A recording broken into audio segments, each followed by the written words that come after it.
This is gonna be quite the unscripted video, but oh my gosh, I made paper. I cannot believe I did it. I remember wanting to make paper for a while. I kind of just held off, but then I eventually caved in and I bought a kit, a paper making kit, and I just went to it. I recommend this channel called Nevermind Paper. She makes amazing tutorials. I watched like so many of her videos. How to make smooth recycled paper tips and tricks really helped me though. Definitely a lot of trial and error in this experience though. It was a very kind of emotional experience. It's really fun. I wish I scripted this. Oh. Upcoming is gonna be some footage of me and my sister drawing. I was talking to and it's 80 degrees in Nashville right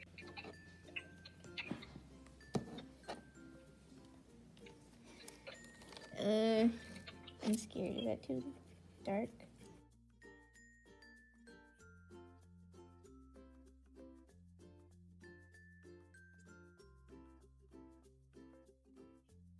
So these are the smooth oops. These are the smooth brown paper that I made. It's more of like a very light beige in real life, actually.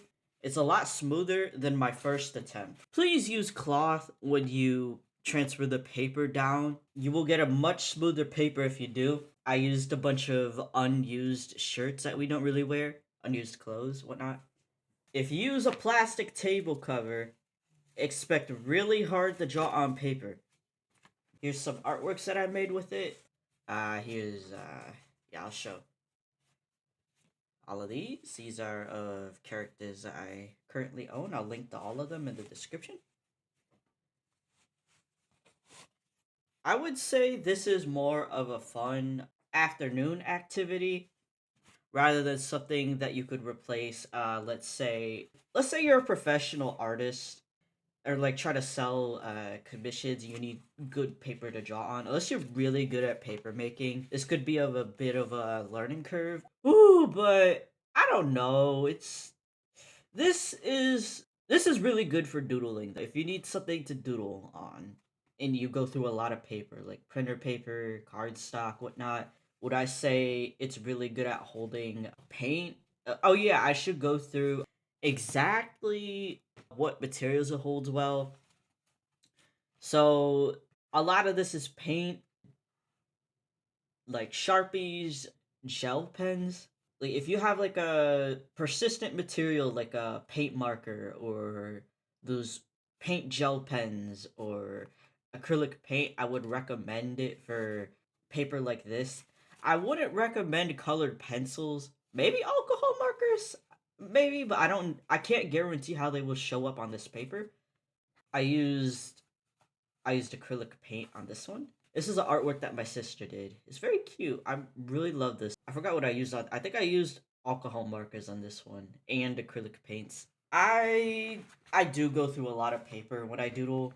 I'm really tired of. I know I have some sketchbooks that I need to use. I could use those, but if I want something that is not unboundable and I don't want to revisit that drawing constantly, like these are kind of like a bit more of a stress-free activity. Stress-free, least less stressful activity. I would assume something like if you're a mother and you want your kids to draw, you just want to keep recycling paper. I made a lot of these with my cousin's homework for reference, and all I really needed was what? I needed water. I bleached the paper with hydrogen peroxide and bleach. Oh yeah, I had a box that I put the water and the paper pulp in. I used a blender. You probably don't need a blender, but you could use a blender if you want to really get the paper more fine. It's probably a good idea to let the paper sit for a couple days. And you want the paper to be not thin and thick. What you do is you keep layering the pulp on top of each other. So do that if you want thicker paper, like maybe something that would hold watercolor really well.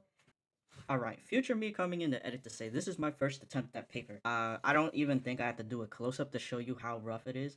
This is my second attempt at paper. Much smoother, but still kind of rough. This is my third attempt at paper, and if you look at these up close, this is one that I ironed on both sides. it's a lot more smooth if I am to run my finger across it. And I'm really proud of how this turned out. I layered the pulp so that it turned out to be a thicker paper.